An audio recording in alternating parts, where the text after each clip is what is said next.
All right, so the last thing that needs to be done with the sled, and honestly, I don't think I'm going to do anything with it, and I'll tell you why. I'll go in a little bit more detail. Let's see if I can get a picture of it. It's kind of hard to get a good shot of it, but essentially what we're looking at is we're looking at the oil sending unit for the injection tank, which is in the back of the sled. And what it is, it's a little bit of a leak. It's more of a weepage issue than a huge leak. And when I first brought it into the garage, I noticed that there was oil leaking in it, and I knew that's where it was coming from. So what I did is, first thing I did is I power washed the whole belly pin, cleaned everything out, and essentially while it's been in here, and I've been working on everything else, I've been monitoring that leak to see if it's if it got any worse or anything like that, or try to gauge on how bad it was actually leaking. So again, the sled's been in here for like 5 or 6 weeks, and that's all the oil that's come out of it. If you go online and look at the forums, this is a common issue with the early edge sleds in 01 and 02. It was a known issue. The problem is it's around the seal that goes in the sending unit that goes into the injection tank. And depending on what you read, even when it's replaced, it still continues to leak within a year or two. So honestly, I probably not going to do anything with it. And the reason is I don't think the sled's going to be ridden that often.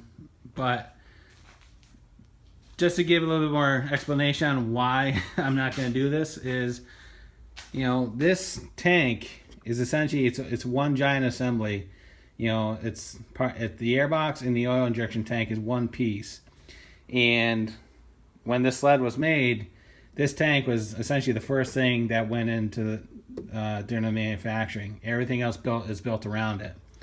So to get this thing out, to get the sending unit out, what you have to do correctly is you got to get the seat off, you got to take the tank off, you got to take the console off, you got to take the bars off, you have to take the carbs off, right? And then once you get all that stuff off, and then you also get the steering post off, because the steering post actually goes over the tank. So once you get all that stuff out, then the tank itself is actually riveted to the bottom of the bulkhead. So all that stuff needs to come out. All right. So with all that needs to be done, you're probably looking about 4 or 5 hours just to get everything out and fix it, and then to put it back in. It's not a minor thing to do. And if it's just going to leak again in a year and a half, I think it's a lot of time spent for not that much gain.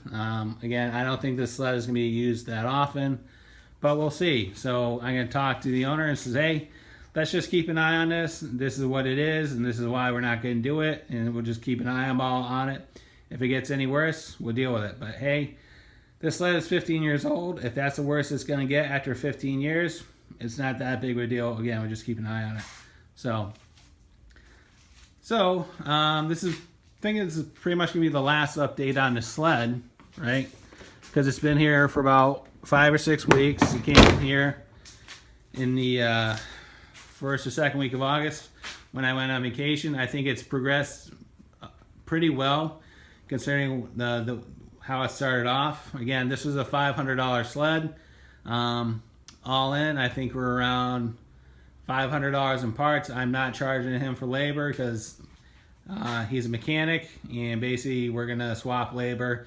He's gonna do work on my Jeep, and I'll buy parts, and he'll just do it, whatever. It's kind of like a barter system.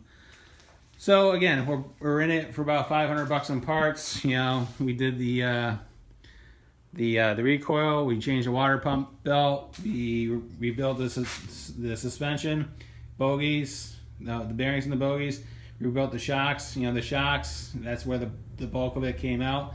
Those are $200. Again, rebuilt. We did it the right way. We actually sent it to a guy who knows what he's doing. So $200 to get the shocks rebuilt. So track was about $1.50. The covers, I think those are about $40 for both of them. The coolant hose and gas cap, the gauge, the dash pad. You know, because that one was all cut up. The fuel gauge was no good, so we got a new gas cap. So all in, I think we're looking around $1,000. So, and right now, if you're going to look at a sled at the beginning of the season, really, for $1,000, you're not going to find that much, especially for an 800. So, even with, you know, what we ran into with the tunnel and reconstruction and everything else, I still think it's pretty good value for what it is. So, but again, you know, give a kind of a final shot of how the tunnel came out with all the pop rivets. Again, made the best of a bad situation. It's not going to be perfect, but it is a lot better than it was. Again, all I wanted to do was get it presentable, and it kind of is at this point. So, but, so, yeah. So I think this was a good project.